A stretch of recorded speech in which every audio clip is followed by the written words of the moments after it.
I'm gonna walk you through a simple game plan to cook all sorts of main dishes and sides. Just combine any Joule cooked meat or seafood with a quick vegetable puree and a nice fresh salad. You'll never run out of ideas and dinner will always come out amazing. Ready? Juicy, packed with flavor, and evenly cooked from edge to edge. Pork chops. They taste awesome at expensive steakhouses, but at home they often come out dry, unevenly cooked, and sort of flavorless. But not anymore, and not with Joule. With Joule, we heat the pork chop to the exact temperature that we want it to cook to. That means it's never going to overcook, even if you leave it in for a few hours. That's right, you can leave it in for several hours and they'll never overcook. All right, it's time to cook some pork chops. I'm gonna walk you through simple steps for cooking steakhouse-worthy pork chops at home.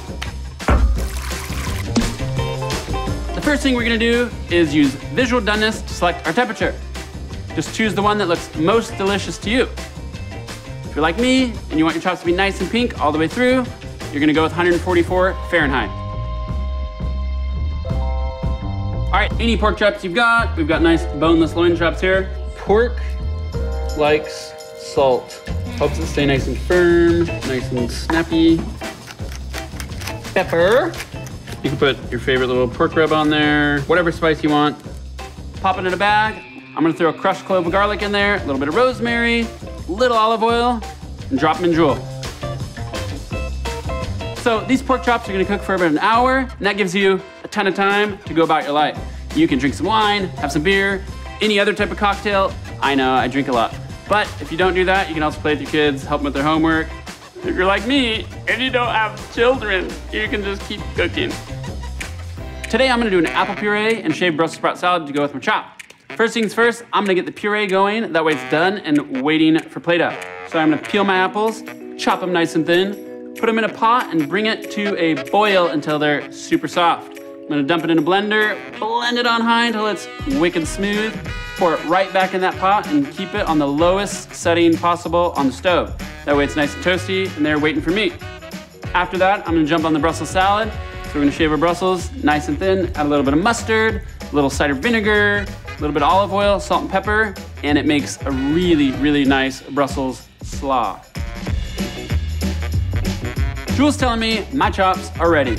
So you can eat them right now as they're perfectly cooked through, but we're gonna give them a sear to get them nice, crispy, and golden.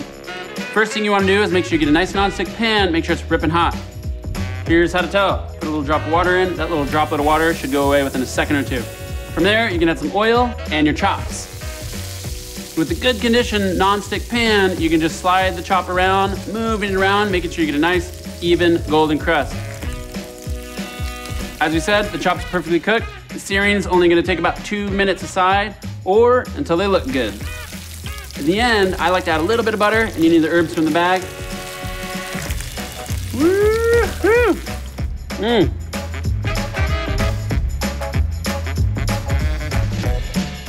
These are gonna be some wicked pork chops.